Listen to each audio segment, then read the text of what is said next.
不到你的人只剩下了记得。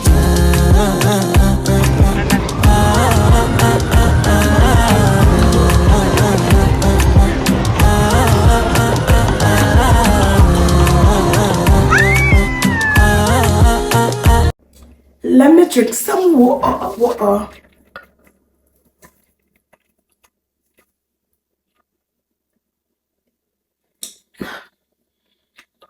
Okay. So we are back with another episode of Dear Dr. DrAnimwaa. See, I started a new segment on Dear Dr. DrAnimwaa where I talk about unpopular opinions and I help you navigate some of the issues that you have with regards to work, your career, your education, whether to have a PhD or not. If that's your question, your life, your family, anything, just send it to me. And I have one that I am going to read and we can explore it together.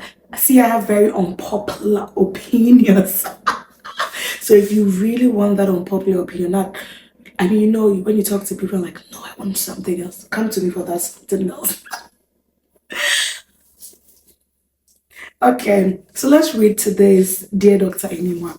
So Dear Dr. DrAnimwaa, I hope this letter finds you in good health and high spirit. Thank you. I'm in high spirit.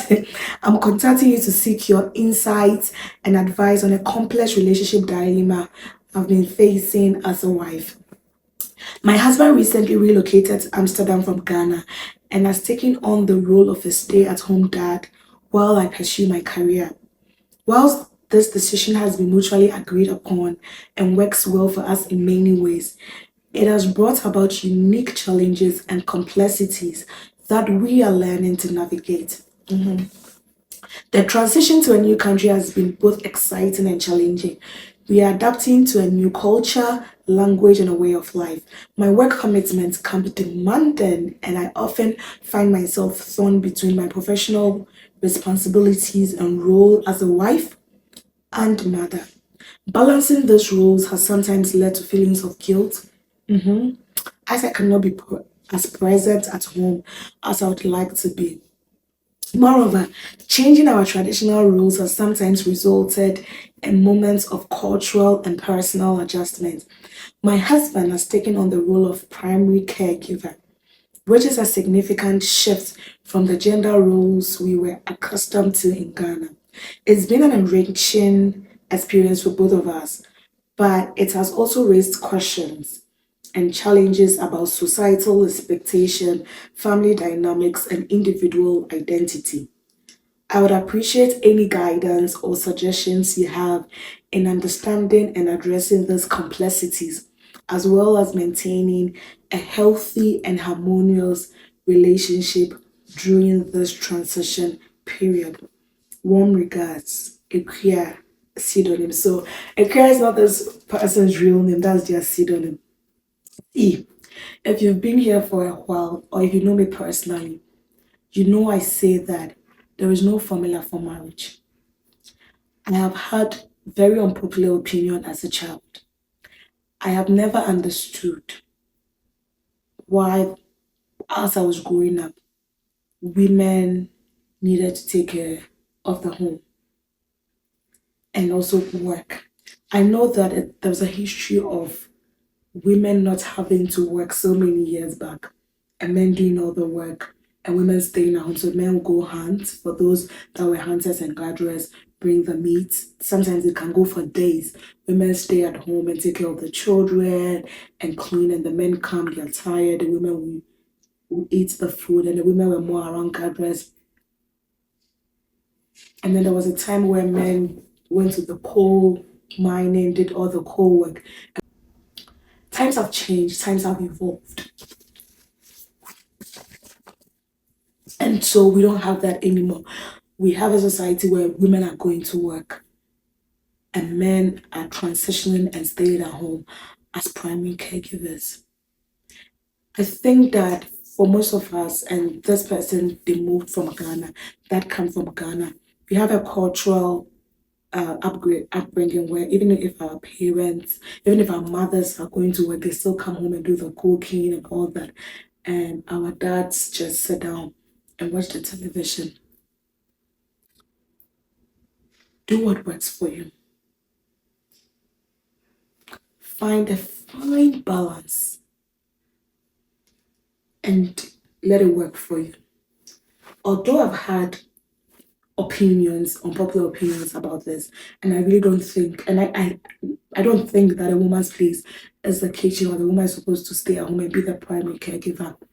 I remember we used to have a neighbor that the husband was the primary caregiver. I had always said it that I wouldn't mind.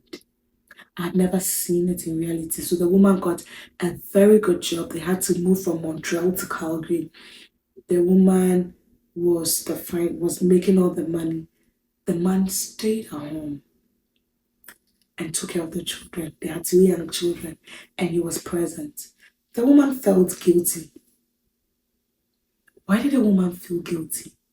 Because when men are in those positions, they don't feel guilty. The woman felt guilty because they also come from a cultural background where women are supposed to raise. The man also worked. He stayed at home and worked. I think he had a consulting of some sort, but he was able to work from home. And he was very handsome, was very present. Everywhere we did as a community, everywhere we went, you could see the man there. It worked for them. Now, I don't know. Now the children are probably grown. I don't know if they still have that arrangement. The man didn't care. He always, oh, I'm the primary caregiver, or I'm a stay-at-home dad. He loved it. You're in a new place. This is a time for you and your husband to come together and find something that works for you. And I think you found it. Your husband is a primary caregiver. You are climbing the career advancement. You are trying to forget about what people say. See, society would always talk. Society was talking yesterday. They will talk today. They will talk tomorrow. They will move on and talk about something else. There was a time society was talking about ministers that were sleeping with people, and then they will move on and talk to something will come and they will move on. You and your husband, if you have happiness in what you're currently doing, stick to that. Girl, stick to that. Stick to that. You want my guidance? Find something that works for you and your husband. Stick with it. Because there's no one formula for marriage. What is going to work for me is not going to work for you. 2, society would always talk. Society's talked yesterday, they're talking today, they'll talk tomorrow. 3, honestly, no one really cares. No one really cares.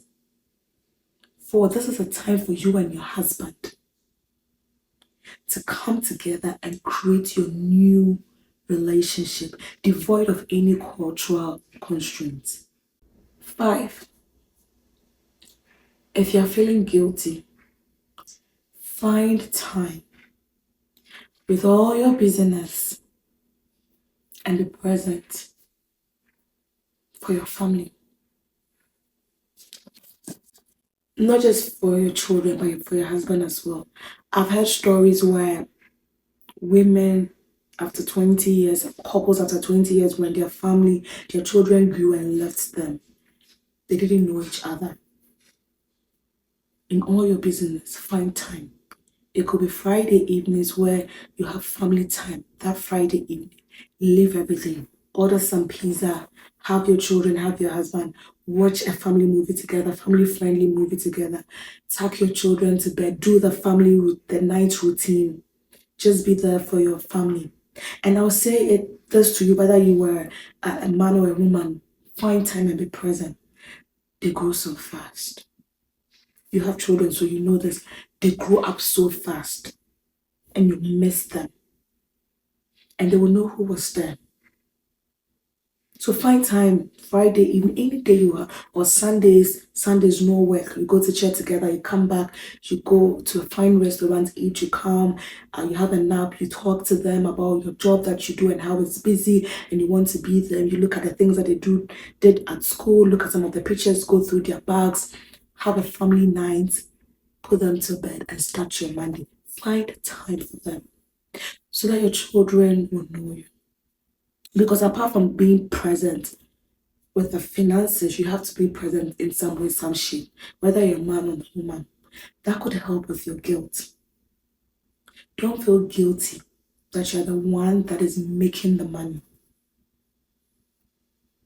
find a little bit of time and spend time with the people that you love. You know, this life is quite fun.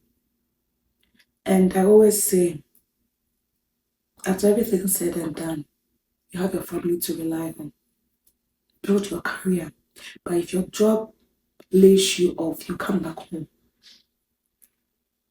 A home is not a house. Home is how you make it and the people that live there. The sad thing is if your children don't know you, and it's okay for them to know you once in a while. See, I am the parent that is always at home. So I'm the present parent. But I'm going to shock you because I work from home, so many other things. So I'm always the one at home. I'm going to shock you. About 2-3 weeks ago, I had my children talking and they voted for my husband as the favorite parent. Yeah.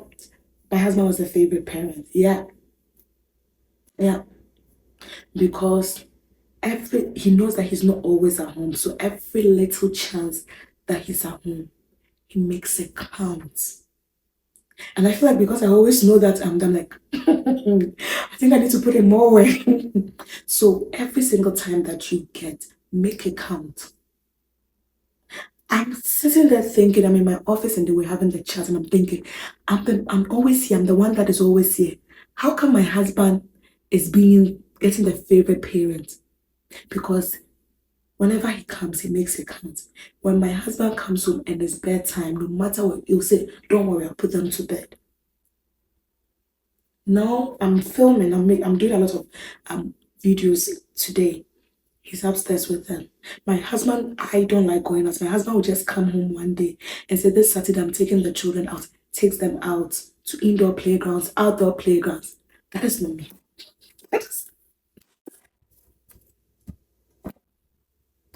So find the time and let your presence come because you're feeling guilty and also because you at least want to be there in their lives. Not because as the mother, no. Build your career. Last but not least, have a conversation with your husband. Have a conversation with your husband. What does your husband think? If your husband is okay, good. If your husband is not okay, you need to sort of sit down and explore what that means. Forget about the cultural stuff, no? Forget about society. You and your husband come together, find something that works for you and deal with it. It's okay for a man to take care of his children. Nothing bad with that. I've seen it happen. I know a man, the wife cannot cook. The husband makes amazing dishes. They got married the same year I got married, so they've been married almost 10 years. They're still together, loving on each other. There's food in the house, doesn't matter who made it. The children are bad, doesn't matter who bathed them. The children are healthy, doesn't matter who took them to the hospital. It is about you and your spouse. I don't matter, anyone else don't matter. If your spouse is abusing you, I come in because I matter. You get out. You're good. What do other people think? What do you think based on everything we read and what I said? What do you think? Please let me know in the comment section. Let me know. Please support, like, subscribe. Until next time, know that you matter. Nothing lasts forever. And everything will make sense in the end. Take care. Bye-bye. 上艺术，得不到你的人只剩下了记得。